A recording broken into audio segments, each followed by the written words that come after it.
શિયાળાના ખોરાક ઉનાળામાં લઈ લઈને ઉનાળાના ખોરાક ચોમાસામાં લઈ લે એટલે એમાં શરીરમાં થોડી રોગની ભરતી થઈ જાય. એટલે આ બધું બહુ જાળવવાનું છે. બીજું કે પ્રકૃતિ પર આધાર છે. માણસના શરીર કઈ પ્રકૃતિથી બની છે.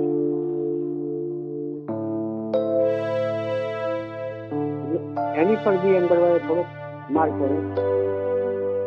કઈ પ્રકૃતિનું શરીર છે ને તેને એ પ્રકૃતિ પરમાં એના જે ખોરાકો છે એ ખોરાકો કદાચ અંદરવા જાય તો અલગ પડી જાય. કેમ કે રાક્ષસી માણસ હવે એને એકદમ નરમ ખોરાક નહીં ચાલે. એને એકદમ તૈયાર ખોરાક મસાલા વાળા પૂજાના ભારે ખોરાક જ ખબર. કેમ કે વાઘનું શરીર કહેવાય. એવી રીતના આસુરી સંપ્રદાય, દેવી સંપ્રદાય, તામસી પ્રકૃતિના કોઈ મતલબમાં કઈ પ્રકારની પ્રકૃતિ બની છે એના શરીરમાં તે જ ગુણ અંદર જતો ઉત્પાદન થઈને તે જ ગુણથી માના ચાલતો હોય. તેના પ્રમાણેથી ખોરાક પછી અંદરવા જતો બ્રેક મિસ થઈ જાય કે મારું શરીર આ પ્રકૃતિનું છે તો એમાં મારે ખોરાક આપવું તો જ આ મારું શરીર બની શકે ચાલે.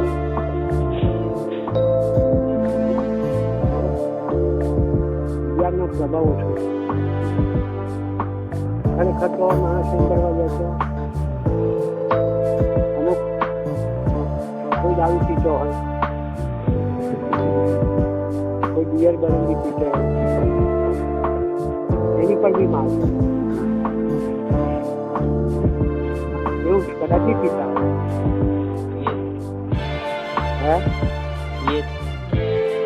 દારૂ શું વાત કરીએ?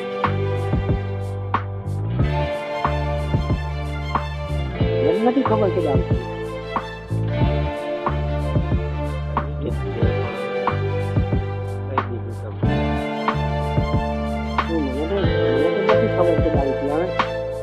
આવન જવાથી દારૂ એટલે મદિરાપાન કોના માટે ઉત્પાદન કર્યું? મદિરાપાન પહેલા નહીં આપું પણ એમ કહ્યું છે તો દુર્વાસા ઋષિની મસ્કરી કરવા ગયેલા રાક્ષસો ત્યારે એને મસ્કરી કરતા મતલબમાં દુર્વાસાએ ખરાબ આપી દીધું. જ્યાં કોઈ અળમુસલ પેદા થાય ને એ અળમુસલથી તમારું આપણું યાદવથી નાશ કરે. એટલે મદિરાપાન કોના માટે ઉત્પાદન કર્યું? ભલે પીતા હોય આપણે એ પીધો છે બધા, પણ અમુક એમ કરવા ગયા તો શાસ્ત્રોના ઉદ્દેશ પ્રમાણે આપણે અમે ચાલતા જ નહીં. તો એમાં થોડોક મતલબ આપણને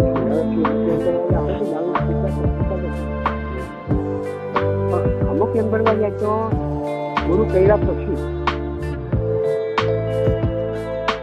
આ વિષય પર માણસને ચાલતો હોય તો ઘરમાં શીખી ગયેલું છે.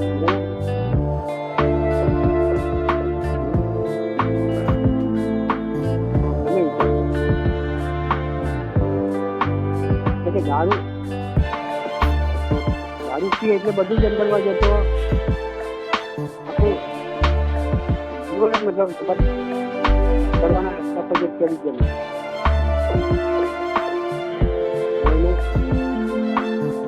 કયા ભાઈ સંભાળ કયા ભાઈ એ વિષય લાગુ પડી ગયા પછી છૂટતું બી નથી. હા, તમે 1000 રૂપિયા કમાણ આપી નાખો તો પછી એના શરીરની અંદર ખૂન બગડે, શરીરની અંદર શિક્ષા છે, કાયદા છે, અંદરના પ્રવર્તાઓ છે, કેટલી છે બરાબર ના કરે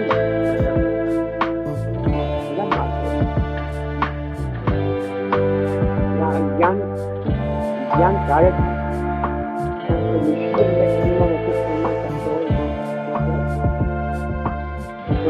જ્ઞાન થાય અને જ્ઞાન થાય ને જ્ઞાનથી કંઈક મતલબમાં હરકતથી ભૂલો કરી નાખતો હોય એ ભૂલો જ્ઞાન દ્વારા મતલબ એ વખત તગી દે. જ્ઞાન ના થાય એટલે અજ્ઞાન. અજ્ઞાન એટલે અંધકારનો વિષય આવે. આ રાત એટલે અંધારી રાત થઈ. સૂરજ નથી અને સૂરજ ઉગે એટલે કંઈક જ્ઞાન. જ્ઞાન રૂપી સૂરજ મતલબમાં શરીરની અંદર પ્રગટ થાય શિષ્યના શરીરમાં, ત્યારે એના જીવનની અંદર કઈ મતલબમાં જે સુધારા કરવા જેવા હાથ એવો કઈ નથી.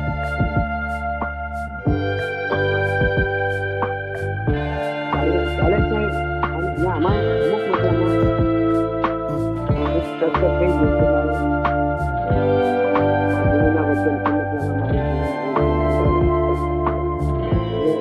એમ કરવા જાય તો ગુરુ ઉપદેશ કર્યા પછી આ વિષય તો ચડી ગયા કઈ રસ્તો કેમ કરાય? કેમ કરાય? જે રસ્તે ચાલવાનું હતું તે રસ્તે એને શું કરવું? અને તે રસ્તે બધું મળવાનું બી હતું. એ રસ્તો ગુરુએ બતાવ્યો. ગુરુ કરવાનું કારણ એટલું છે. ગુરુ એટલે મતલબમાં ભગવાનનું મુખ્ય જ્ઞાન સ્વરૂપ છે. પછી એમ બનવા જાય તો તિલકો કરવાનું, ધ્યાન ધરવાનું, મંદિરો પૂજા કરવાનું, પહાડ પર્વતો પર જવાનું, સ્નાન કરવાનું, તપ કરવાનું, જપ કરવાનું, એ બધું એમ બનવા જાય તો માણસનું દાન પણ છે. એ દાન પણ છે. માણસની અંદર એક જાતનું વિઘ્ન આવી ગયું. એનાથી માણસ ધીરે ધીરે આ જીવનને મતલબ હારી જાય. કેમ કે જે વસ્તુ મતલબમાં એને ગુરુએ બતાવેલી તે વસ્તુ એને ત્યાગ કરી દે, એમાં ગાન પણ આવી ગયું. પછી એનો હતા ગણપણની અંદર લગભગ કરતા એના હાથ પર ત્યાગવાનું કે આમાં મારે ભગવાનની પૂજા કરવાની, મારે ભગવાનને ભગવાનો છે. જે ગુરુ છે એ જ ભગવાન છે ને.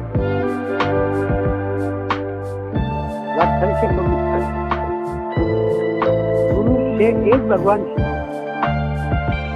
પછી તમે કયા ભગવાનને ભોગવા માટે જાઓ, અને જો કદાચ ગુરુએ તમને આ રસ્તો બતાવ્યો નહીં હોય તો એને માનવામાં નથી આવતું કે ભાઈ ગુરુ મતલબમાં એમ ગણવા જતો કે દુર્ગુણો છે, એના અંદર મતલબમાં બીજા ગુણો છે, અને તે ગુણોથી એના પોતાના જીવન કલ્યાણ માટે ગુરુ પદવી મેળવેલી છે.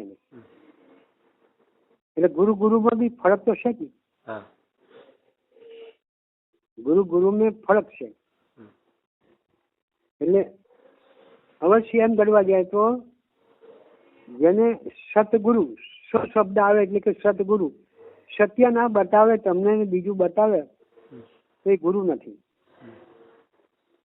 સત્ય બતાવે એટલે સત્યથી તમે સતના માર્ગે ચાલો, અને સતના માર્ગે ચાલતા તમારા જીવનમાં જે કષ્ટો છે, દુઃખો છે, એ બધા નિવારણ થઈ જવાના. એટલે કષ્ટ અને દુઃખને મતલબમાં જે કે આપત વિપત્તિ આવે એ માણસ પોતાના મતલબમાં જીવનની અંદર મતલબમાં જે કંઈ અપનાવવાનું હતું એ અપનાવવાનું છોડી દીધું ને બીજું લઈને ચાલ્યો, એટલે અંધકારના રસ્તે ચાલ્યો. અવળા સમજાવું બધા. આ તો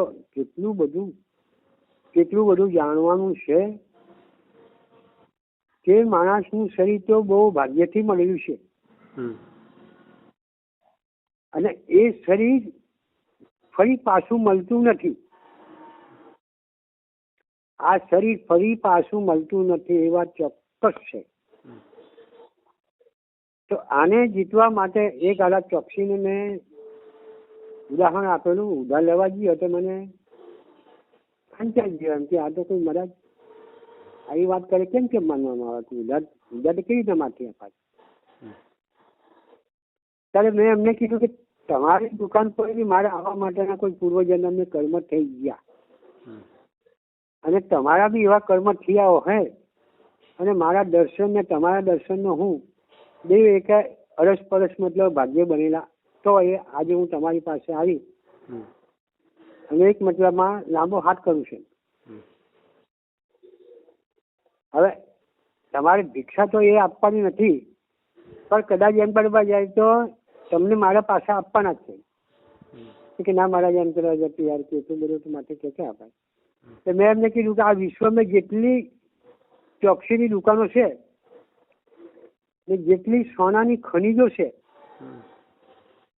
એ ખનીજો બી બધી કાઢીને જો અહીં વાપરી નાખે તો મારા શરીરની કિંમત નથી મૂકો. તો 3-4 ઘડાકો મોટા મોટા જોઈને વિચાર કરવા લાગી ગયા કે મહારાજ સાચો છે યાર. ને ચોકસીને તે બીજા ઘડાક જ કીધું કે તમને આ માણસ સાચો મળ્યો છે. ત્યારે ચોકસીએ મને 50,000-60,000ની જેને મતલબમાં આપી દીધી. કોઈ આપે નહીં આપે, કોઈ આપે નહીં. આ દુનિયામાં 1 રૂપિયો નહીં આપે તો આટલી તો માલ બી અંગડવા જતો 30-40 હજાર રૂપિયાનો માલ બી ગાંચી પાસે લેવા ગયેલો એ ગાંચી બી ભરી આવી તો ગાંચી તો આપી દે જાણે, કારણ કે ગાંચી તો આપી દે, બહુ જૂના માણસ તમે. આવું બધું એમ કરવા જતો છે માણસને જાણે તો પછી એમ કે આ શરીરના ચીબડાના કેટલા ભાવ આવે, મીઠાનો કેટલો ભાવ આવે. હવે એની અંદર વપરાશ કરી નાખે તો માણસને વિચાર કરવો જોઈએ કે શરીર તો કેટલું કિંમતી છે યાર. કઈ દારૂ પીએ અંદર એમ તેમ કરે બધું અંદર ખોટું છે. કઈ તમે એમ કરવા જતો ચાલ તપાસ લઈને ચકાસણી કરજો. હવે આવવાનું કહે છે, હવે આ બાજુ એકાદ દવાખાને બતાવી જોઈએ. એને બતાવી દઉં, અમુક માટે દવાખાને ચેક કરાવી દઉં એમાં કદાચ એને દારૂ પીએ છે તો ફેફસા બેફસાની અંદર મતલબમાં એમ ગળવા જતો દારૂનો તેજાબ લાગવાથી ફેફસાનો ફુગાવો થયો હોય. શરીર એટલે થોડુંક કાળું પડે કેમ? શરીર બી થોડુંક કાળું પડે કે તાપમાં એ કામ કરે એટલે કાળું? શરીર કાળું પડે એનું કારણ શું કે માણસ શરીર કાળું પડે એનું કારણ શું કે માણસના શરીરની અંદર એવા ગુણો જો કદાચ હોય એ ગુણોથી કાળું પડી જાય. કૃષ્ણ ભગવાન કાળો નહીં હતો પણ એને અંદર ક્રોધ હતો. એ ક્રોધથી અંબડવા જતો એને કાળો કરી નાખ્યો અને એ ક્રોધ શિશનાન ભગવાનનું સ્વરૂપ હતું. એટલે ક્રોધ છે, કામ છે, આવા બધા જે ખરાબ ગુણો જે માણસના શરીરમાં હંગરે, ઘરમાં કઈ મતલબમાં ખરાબ વસ્તુ આપણે હંગરી હોય એ સારા કામમાં નથી વપરાતી, ખરાબ જ કામમાં વપરાય ને. એક ઘરમાં અંબડવા જાય તો હાથ ભરાઈ ગયો હોય તો આપણને સારું લાગવાનું કે નબળું લાગવાનું?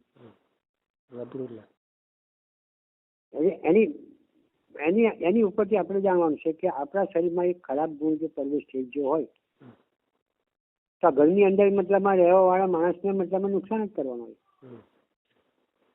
એટલે આવું બધું જાળવવું પડે.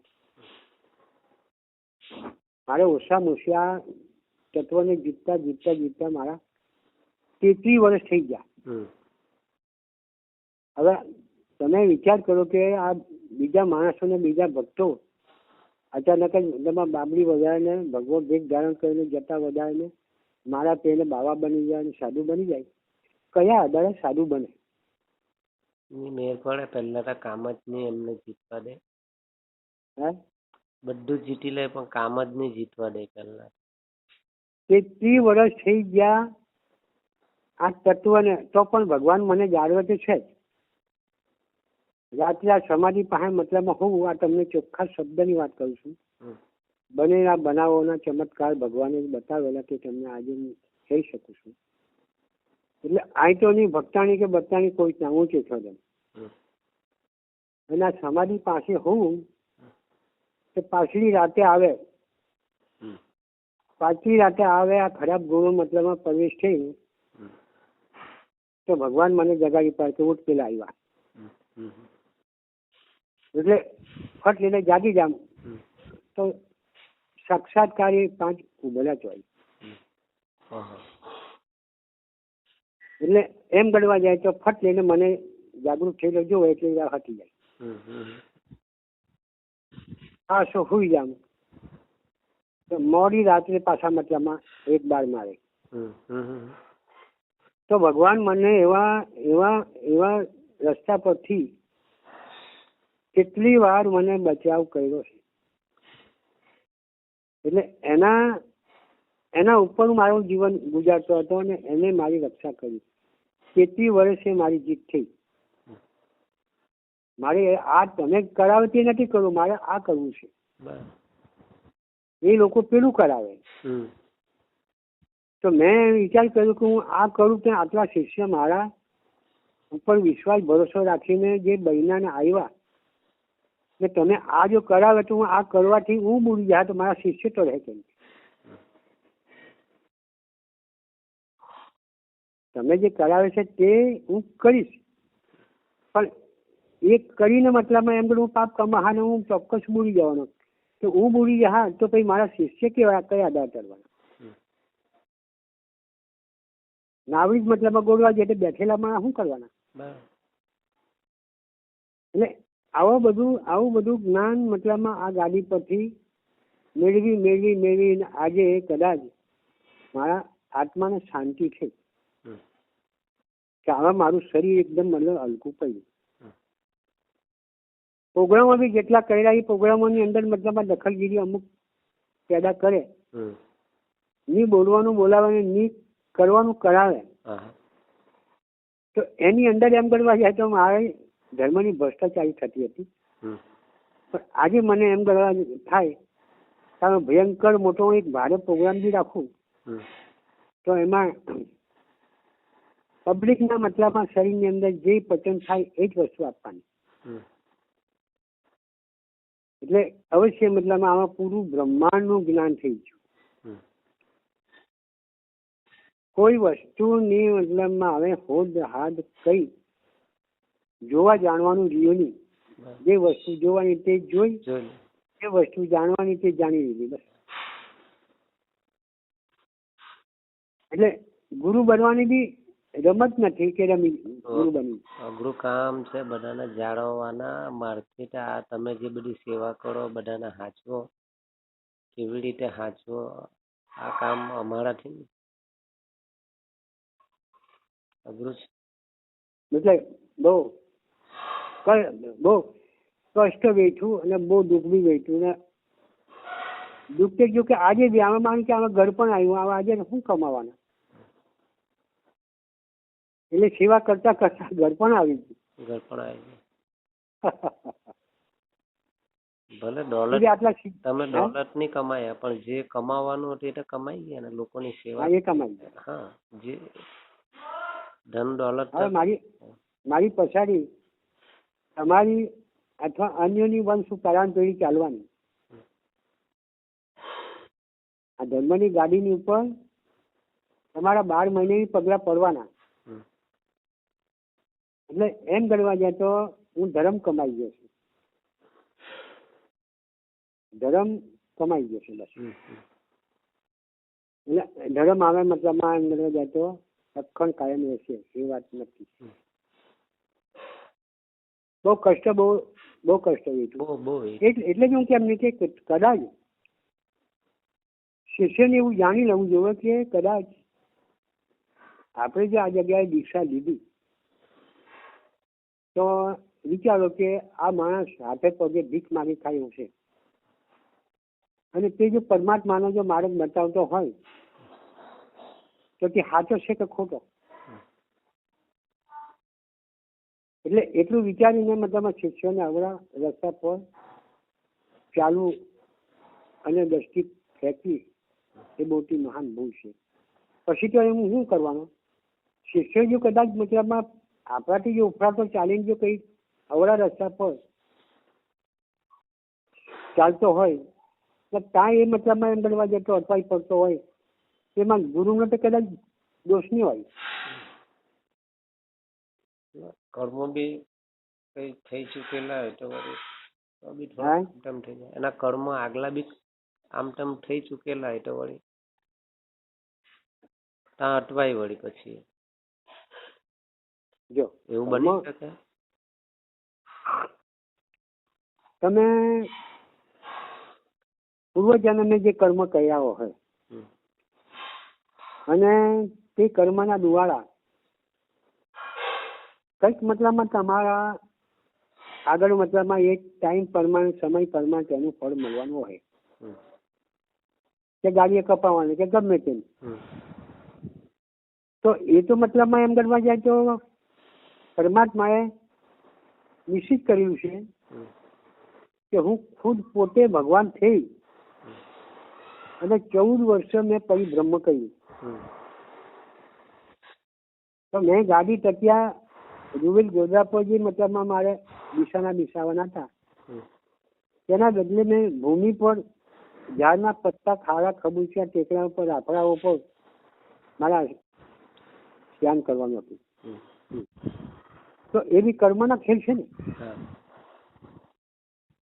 ત્યારે કીધું કે રામે વાલી માયરો તેતા યુગની વાત દુઆ કેરા તો અંતના કરી કૃષ્ણ કેરી ઘાત ભીલે ભાલુનું માર્યું કૃષ્ણ પ્રભુના લીધેલા પ્રાણ. ત્યારે એમ ગણવા જાય તો એ જરા પારજી ભગવાનને કહે છે કે પ્રભુ હું એવો ઘોર પાપી છું અને મેં એવું કર્મ કરી નાખ્યું કે આજે મેં તમને બાણ મારી મેં તમને પાડી લીધા. તો પ્રભુ એમ કરવા જાય તો મને એની તમે કોઈ શિક્ષા કરો. ત્યારે ભગવાન પછી એમ ગણવા જાય તો એને હસીને વાત કરે એના જે થયું તે બરાબર થયું, તો કે એ મને પૂરી માહિતી તમે આપો. ત્યારે જરા પારજીને એમ ગણવા જાય તો ભગવાન કહે છે કે ત્રેતા યુગની અંદર મેં રામા અવતાર લીધો 14 વર્ષ વનવાસ મેં ભટક્યો. તેમાં તમે ભાઈઓ ભાઈના ટકરાની અંદર મેં તમને મારેલા. તમારા ભાઈઓ ભાઈની ટકરાની અંદર તમે મતલબમાં જો કોઈ અત્યાચારના રસ્તા પર ચાલ્યા એના કારણે મેં તમને તમારો ભાઈ મારો ભક્ત બની ગયો, તો ભક્ત બની ગયો એના કારણે ભક્તના કારણે મેં તમને માર્યા. અને તે મતલબમાં જે વેર મારા અહીંયા આપવાનું હતું અને એ બદલો તમે મને આપી દો. એમાં કોઈ ભૂલ નથી. કે જે કરેલા કર્મ છે એ કર્મ તો નિશ્ચિત ભોગવવાના છે ને છે. એમાં સુધારો કેટલો થવાનો કે ગુરુ ભક્તિ ને ગુરુના વચનમાં એ માણસ ચાલીને મતલબમાં જે પૂર્વ જન્મના કર્મનું ફળ ભોગવે છતાં બી બીજા અવતારમાં તો એ મતલબમાં શુદ્ધ થવાનો ને.